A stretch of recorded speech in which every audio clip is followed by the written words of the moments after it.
Good afternoon. You know, there are moments in this life, I mean this literally, when the pure, unadulterated evil is unleashed on this world. People of Israel lived through one such moment this weekend. The bloody hands of the terrorist organization Hamas, a group whose stated purpose for being is to kill Jews. This was an act of sheer evil. More than 1,000 civilians slaughtered, not just killed, slaughtered in Israel. Among them, at least 14 American citizens killed. Parents butchered using their bodies to try to protect their children. Stomach-turning reports of babies being killed. Entire families slain. Young people massacred while attending a musical festival to celebrate peace. Women raped, assaulted, paraded as trophies. Families hid their fear for hours and hours, desperately trying to keep their children quiet to avoid drawing attention. And thousands of wounded, alive but carrying with them the bullet holes and the shrapnel wounds and the memory of what they endured. You all know these traumas never go away. There's still so many families desperately waiting to hear the fate of their loved ones, not knowing if they're alive or dead or hostages. Infants in their mother's arms, grandparents in wheelchairs, Holocaust survivors abducted and held hostage. Hostages whom Hamas has now threatened to execute in violation of every code of human morality. It's abhorrent. The brutality of Hamas, these bloodthirstiness brings to mind the worst rampages of ISIS. This is terrorism. But sadly, for the Jewish people, it's not new. This attack has brought to the surface painful memories and the scars left by a millennia of anti-Semitism and genocide of the Jewish people. So in this moment, we must be crystal clear. We stand with Israel. We stand with Israel. We will make sure Israel has what it needs to take care of its citizens, defend itself, and respond to this attack. There's no justification for terrorism. There's no excuse.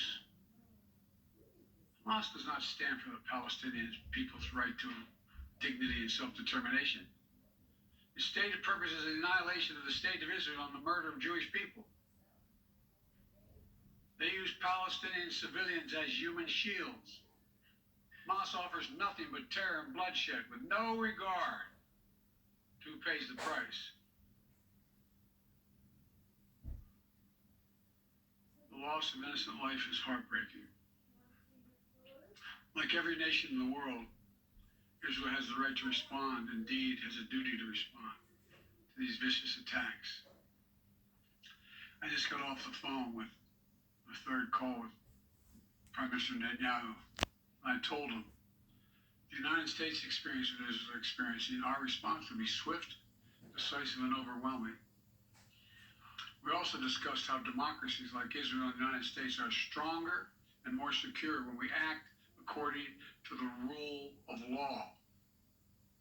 Terrorists purposely target civilians, kill them. We uphold the laws of war, the law of war. It matters. There's a difference. Today, Americans across the country are praying for all those families that have been ripped apart. A lot of us know how it feels. It leaves a black hole in your chest when you lose family. Feeling like you're being sucked in. The anger, the pain, a sense of hopelessness. This is what they mean by human tragedy, an atrocity on an appalling scale. We're going to continue to stand united, supporting the people of Israel who are suffering unspeakable losses and opposing the hatred and violence of terrorism. My team has been in near constant communication with our Israeli partners all across the region and the world from the moment this crisis began. We're surging additional military assistance, including ammunition and interceptors to replenish Iron Dome.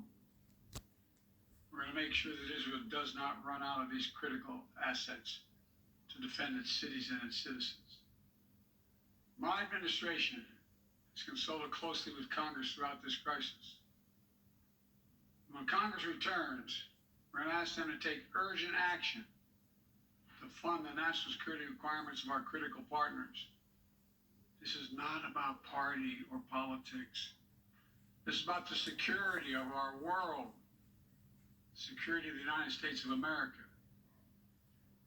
We now know that American citizens are among those being held by Hamas.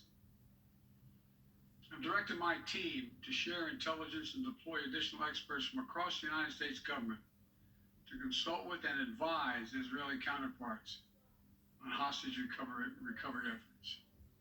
Because as president, I have no higher priority than the safety of Americans being held hostage around the world. The United States has also enhanced our military force posture in the region to strengthen our deterrence. The Department of Defense has moved the USS Gerald R. Ford Carrier Strike Group to the Eastern Mediterranean and bolstered our fighter aircraft presence. And we stand ready to move in additional assets as needed. Let me say again, to any country, any organization, anyone thinking of taking advantage of this situation, I have one word: don't. Don't. That's it. Our hearts may be broken, but our resolve is clear. Yesterday, I also spoke with leaders of France, Germany, Italy, and UK to discuss the latest developments with our European allies and coordinate our united response. This comes on top of days of steady engagement with partners across the region. We're also taking steps at home.